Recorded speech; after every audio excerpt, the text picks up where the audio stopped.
Assalamualaikum warahmatullahi wabarakatuh. Di sini saya akan memaparkan hasil praktik industri air mineral dalam kemasan atau AMDK di Lampung Timur.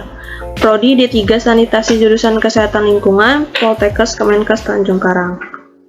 Dosen pembimbing Bapak Imam Santosa, SSIT MT. Dengan anggota kelompok Revaldo, Galus Sekariwana, Mevinda Novitasari, Esa Kisun Raista, dan Novita Damayanti. Di sini saya akan menjelaskan tentang proses alur produksi. Yang pertama ada mata air. Mata air di PT tersebut memiliki satu titik kedalaman mata air 5 meter, diameter 15 meter, dan ketinggian 2,5 meter. Penampungan air baku memiliki dua tangki 1 80.000 liter dan tangki 2 20.000 liter. Gunanya untuk menyaring sebelum air diproduksi. Penyaringan 1 sand filter kapasitas 4.000 liter yang berisi 50% pasir dan 50% air. Gunanya untuk menyaring partikel ukurannya yang lebih besar yang bisa dilihat mata dan menghilangkan kekeruhan pada air. Penyaringan 2 karbon filter. Kapasitas tangki 4.000 liter yang berisi 50% arang dan 50% air. Karbon aktif gunanya untuk menyerap bau, warna, dan racun.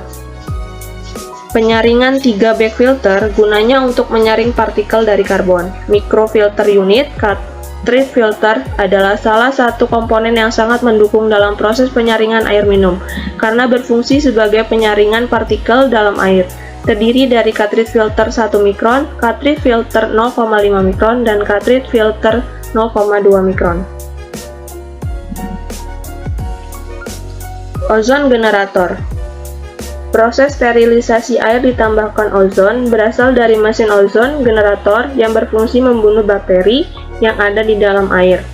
Sistem injeksi air mengalir dengan ozon pada dosis 0,1 sampai 0,6 ppm. Finish tank, kapasitas finish tank 4.000 liter, proses akhir hingga menjadi produk. Sterilisasi UV, sebelum dialirkan ke berbagai kemasan dilakukan proses sterilisasi UV, berguna untuk mematikan bakteri.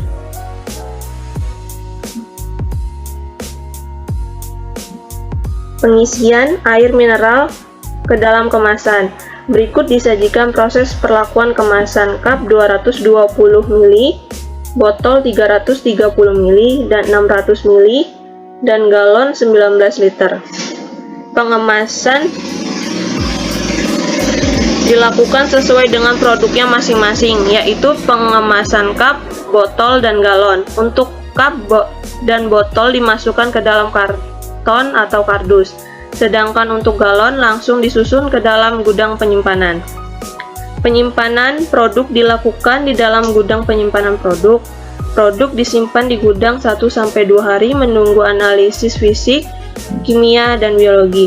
Produksi yang sesuai analisa produk dirilis atau dikirim. Apabila produk tidak sesuai akan dilakukan reject atau dimusnahkan. Beberapa prosedur terkait kemasan dilakukan dengan pedoman sebagai berikut. 1.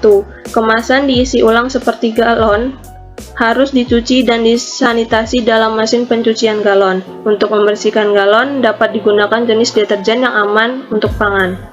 2. Pemeriksaan kemasan dilakukan secara visual dengan teliti sebelum pencucian. 3. Pengisian dan penutupan. Botol dan gelas harus dilakukan dengan cara higienis dalam ruang pengisian yang bersih dan saniter. 4. Pengepakan. Dapat menggunakan kotak karton atau kardus dan bahan lainnya. Selanjutnya, uji kualitas air produk secara fisik. Parameter bau, sampel tidak berbau, baku mutu tidak berbau, keterangan memenuhi syarat.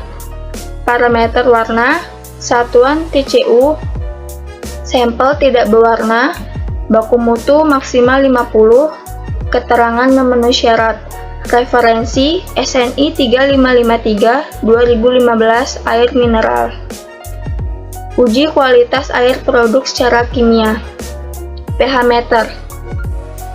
Alat ini digunakan untuk mengukur derajat keasaman pH suatu larutan. apakah larutan tersebut tergolong asam, basa, atau netral. Kemudian ada turbidity meter. Alat ini umumnya digunakan untuk keperluan analisa kekeruhan air atau larutan. TDS meter,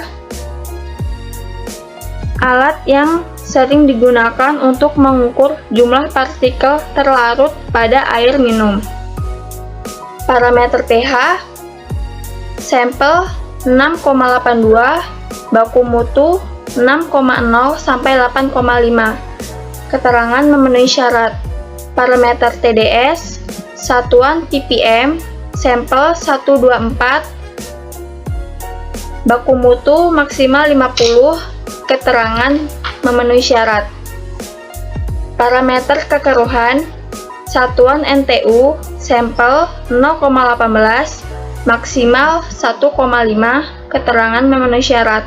Referensi SNI 3553 2015, air mineral. Uji kualitas air produk secara mikrobiologi. Adapun pemeriksaan kualitas air produk secara mikrobiologi antara lain pengujian total plate count atau TPC dimaksudkan untuk menunjukkan jumlah mikroba yang terdapat dalam suatu produk dengan cara menghitung koloni bakteri yang ditumbuhkan pada media agar. Pengujian coliform dan Escherichia coli dimaksud untuk mengetahui kandungan bakteri total coliform dalam air dan Escherichia coli dalam air minum. Pengujian Pseudomonas dimaksudkan untuk memastikan atau mengidentifikasi adanya cemaran bakteri Pseudomonas pada produk AMDK yang mana itu berbahaya untuk kesehatan dan memastikan bahwa air minum yang dikonsumsi bebas dari cemaran bakteri tersebut.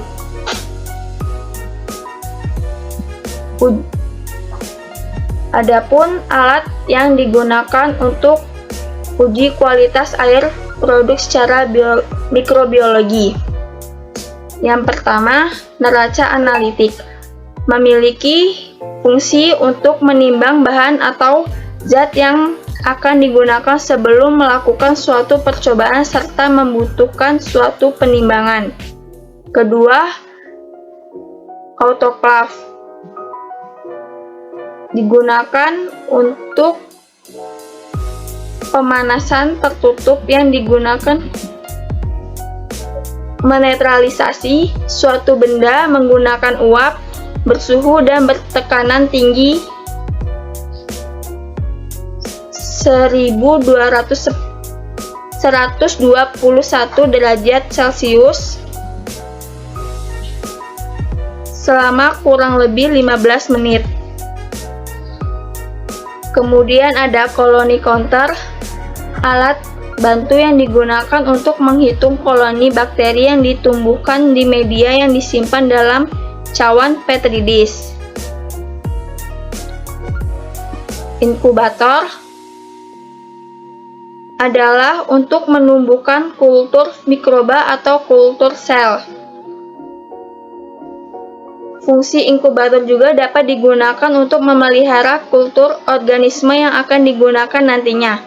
Beberapa inkubator digunakan untuk meningkatkan laju pertumbuhan organisme, memiliki laju pertumbuhan yang berkepanjangan di lingkungan alam.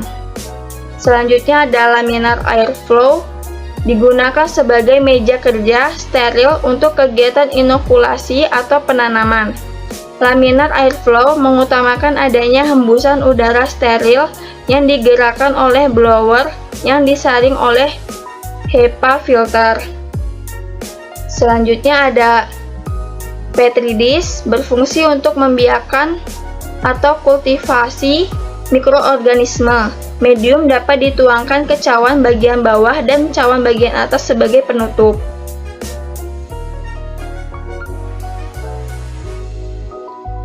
Selanjutnya, adapun kegiatan lain yang kami lakukan di PT tersebut, yaitu pengolahan limbah cair. Air sisa produksi masuk ke bak inlet, kemudian ke bak filtrasi, lalu ke bak pengendapan, setelah itu masuk ke dalam bak penampungan, dan yang terakhir masuk ke dalam bak outlet.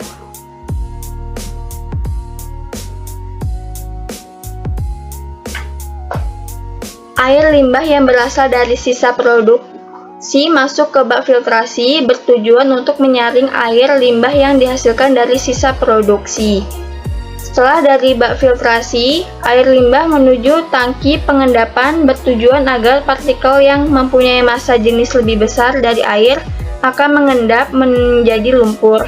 Sedangkan partikel-partikel yang mempunyai massa jenis lebih kecil dari massa air akan mengapung menjadi kotoran terapung. Efluen yang keluar dari tangki pengendapan menuju ke bak penampungan sebelum akhirnya menuju ke badan air. Tahap akhir, air limbah mengalir ke Sungai Wai Sekampung.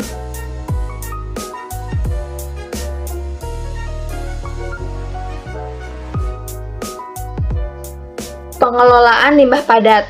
Limbah padat dalam pengelolaan sampah limbah padat yang dihasilkan oleh PT tersebut berupa kertas, kardus, plastik, dan cup yang berasal dari hasil sisa produksi dan produk samping.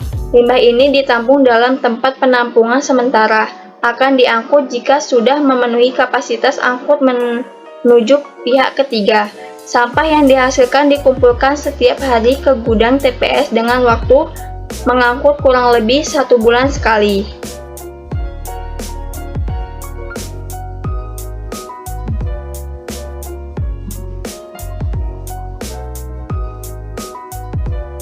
Pengelolaan limbah B3. Penghasil limbah B3 melakukan penyimpanan sementara sesuai dengan kaidah Peraturan Pemerintah Nomor 22 Tahun 2021. Melakukan konfirmasi ke bagian lingkungan terkait jenis limbah B3 yang dihasilkan, tanggal dihasilkan, jumlah dan lokasi dihasilkannya limbah B3 tersebut. Penghasil diwajibkan untuk memindahkan limbah B3 ke TPS gudang limbah B3 sesuai limbah B3 disimpan di TPS limbah B3 sesuai kaidah yang berlaku.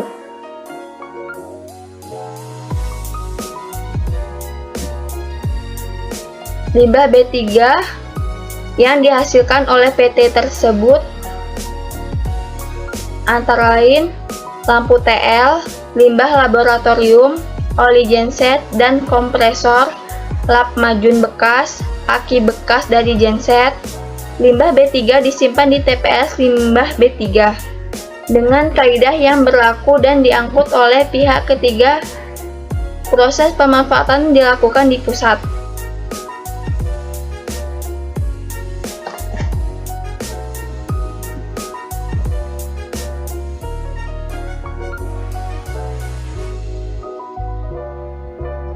Pengendalian faktor.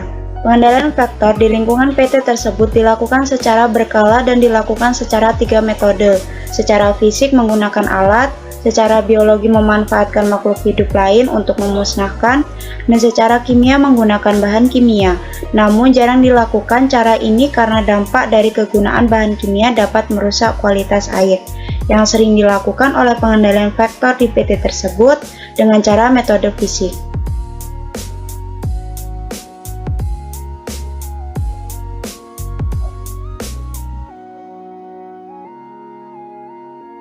Kebisingan. Pemantauan kebisingan dilakukan melalui kegiatan pengukuran tingkat kebisingan di titik tempat kerja yang memiliki sumber bahaya kebisingan dan operasi peralatan kerja. Pengendalian kebisingan harus dilakukan pada tempat kerja yang memiliki sumber bahaya kebisingan dari operasi peralatan kerja. Standar baku mutu dari kebisingan pada suatu kerja maksimal 85 desibel. Hasil analisis pengukuran kebisingan sudah memenuhi standar. Kelembapan. Hasil pengukuran kelembapan di ruangan kantor, ruang meeting room, dan ruang laboratorium. Sistem keselamatan dan kesehatan kerja. Pada alat pelindung diri atau APD, baju wear pack, APD tangan, APD penutup kepala, safety masker, pelindung kaki atau sepatu safety, APD mata, APD pendengaran, dan jas laboratorium. Rambut tanda bahaya dan K3. Rambut tanda bahaya dan K3 mengenai peringatan bahaya merokok dan poster himbauan tentang keselamatan kerja telah terpasang pada beberapa titik.